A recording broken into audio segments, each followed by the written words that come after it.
Tyson 4D, and today I'm going to be standing because, as usual, we are standing on business, is it? At the beach. And if it wasn't clocking to you, now it is, my friends. So without any further ado, let's get back into these slides. We were talking about the cash flow first ladder, and now I need to take you guys through another fundamental, which is fundamental number 4, understanding profit and loss. And a lot of people, especially beginners, don't understand this principle, and they get famoosed, they get confused, and they stay broke. So here's how we're going to fix that. First thing to know, one of the most dangerous misconceptions for new entrepreneurs is confusing revenue with profit. When you see someone, I made $50,000 this month with my online business, your brain naturally pictures $50,000 sitting in their bank account, just there, completely untouched. But the reality is usually very different from what they're saying. Understand that this difference is crucial to your business survival. And the reason why, let me just break down revenue versus profit and how it actually works. So revenue is the total amount of money coming into the business before any expenses. So what's actually left after all the costs are paid is called profit, which is the money you can actually spend, you can actually use, the money that's actually yours. So when someone says I made 10K, they're almost always talking about revenue and not profit. Here's the real math behind what it looks like. So let's say you spent $3,000 on ads, $2,500 on product costs. So you're selling a physical product that you had to buy, and now you're selling it for a markup. The software and tools cost $500. The contractors who helped you cost $1,500. The transaction fees on something like Stripe, which takes fees from everything or anything that you process payments with, is going to take some sort of fee. And then finally, you have taxes. And then the actual profit after everything is said and done is $1,400. Dudes will really be out here talking about how they're making 6 figures. They're literally in poverty. They're literally only making $1,400 a month. Suddenly that 10K a month means they actually put $1,400 in their pocket, which is a very, very different picture. You're not even surviving at that point. You're just like literally trying to make it through. Now, I'm going to show you some business models, of course, in this section and going on, where you actually can keep 100% or at least 90 to 100% of the money that you do bring in. You can still make over 10K per month and actually make it in profit, like pocketable profit, and not like all of these, different business models where it looks like people are making a lot of money, but they're not actually even on the back end. Many businesses, especially new ones, run even thinner margins than this example. So for example, some of the biggest companies in the world that you know, like McDonald's, Starbucks, Walmart, these guys have one single digit profit margins, meaning like 1%, 3%, meaning their company brings in $1 billion, but they only get to keep 1% of that. Now, 1% of $1 billion is a lot, but a lot of the people that you see online are either making very, very low profits and they don't mention it, or they're making little to no profits or actually going in the red. There are people who will go out there who will spend, like I said, $15,000 to make $10,000. They're losing $5,000 a month, but they're selling programs on how you can get rich with whatever. It's insane. It's insanity. And a lot of people get famous and don't really even understand, because they literally don't understand the basic business economics of revenue versus profit. It's a shame, really. So here's how to assess business models realistically. Always ask about profit margins. First thing, all the time, every time. When someone claims impressive revenue, consider what percentage typically remains as profit. You guys will hear me say this, I make over 100K per month in profit, which means our revenue was higher. It was like around 140K in a month. And those are really, really high profit margins. 140K per month, somewhere around 30 to 40K it took to run the business itself, contractors, softwares, et cetera, and then 100K left for profit, in the pocket profit. So you'll hear me delineate that because I actually have really high profit margins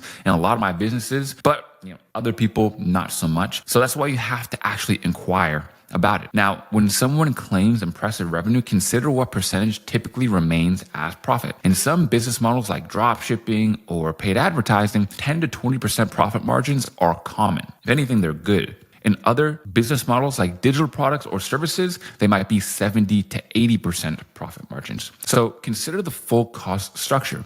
Different business models have radically different expense profiles. Physical products have costs that digital ones don't. Agency models have staffing costs that solo services usually tend to avoid. So there's a give and take with each. So for example, you might read this and think, oh, well, selling information is the best way, or selling services is the best way. And even if that is true, it's not for why you think it is. So for example, if you're trying to sell something like an information product or service, it's extremely difficult to sell because the trust in the market is as low as possible. Nobody trusts anybody. Everybody's like, yeah, bro, nice try, Diddy, under everybody's ads, or put the fries in the bag, or they're saying, yeah, ain't nobody gonna buy your course, little bro. Like all of these comments, nobody wants to buy any information online in 2025. So if you're able to be successful in the age of information selling info, then honestly, that says a lot about your marketing and sales skills, and probably about your product development skills as well, because the people on the inside of your product have to feel like they actually got their money's worth and have to actually get results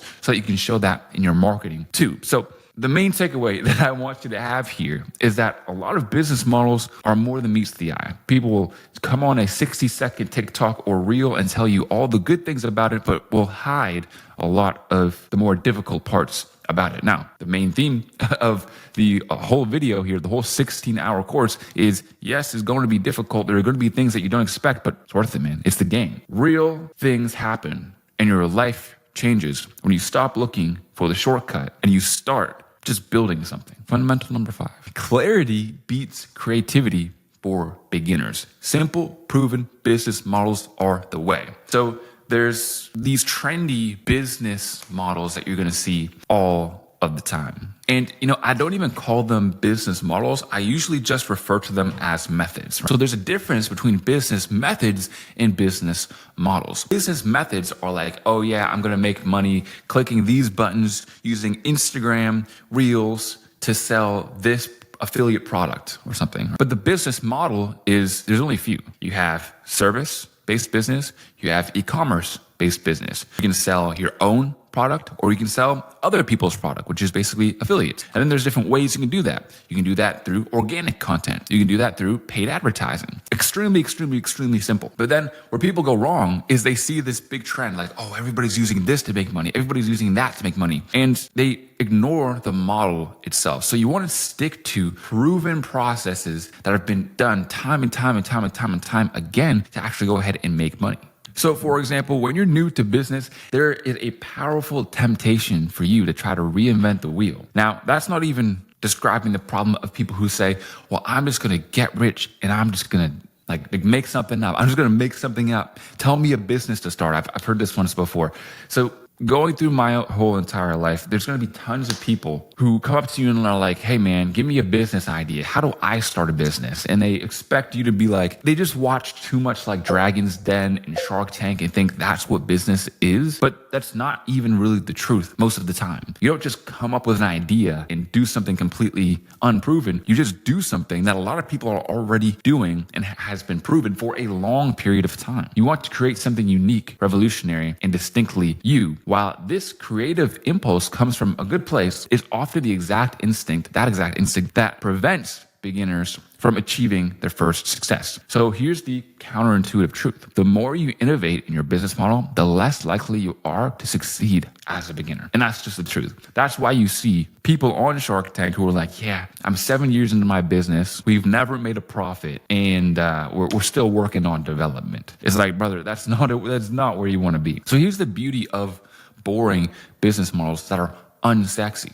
Boring business models might not win innovation awards or make for exciting dinner conversation, but they are crucial advantages for beginners. So, number 1, that there are clear, proven paths to revenue and profit, like we mentioned. The roadmap already exists. You don't have to figure out if people will pay for your offering because thousands already do and already have. Next is abundant learning resources. So countless people have documented exactly how these models work, what pitfalls to avoid, and how to actually scale them. And then next is predictable challenges. The problems you'll face have been solved before. You're not navigating completely unknown territory. So remember this, your first business is likely not your forever business. Its primary purpose is to generate revenue while you learn, build your entrepreneurial skills, create resources for future ventures, and also prove to yourself that you can succeed. I've shown you the examples before, but people usually start with something completely different than what they end with. So a simple proven model accomplishes these goals far more reliably than a highly creative, untested one. Many of today's most innovative companies were actually founded by entrepreneurs who cut their teeth on simpler or conventional business models first. They built their creative empires after, keyword after, mastering the fundamentals through more straightforward ventures. So we need to come up with a way that we can actually compare these business models so you know, again, there's not one best for everybody, but you can know which ones are best for you and your particular position with what resources you currently have. And that is the FACTS rating system for business models. And we're going to go through exactly what that means and how to actually use it. So the first one is funding required. How much capital is needed to get started? If you haven't picked it up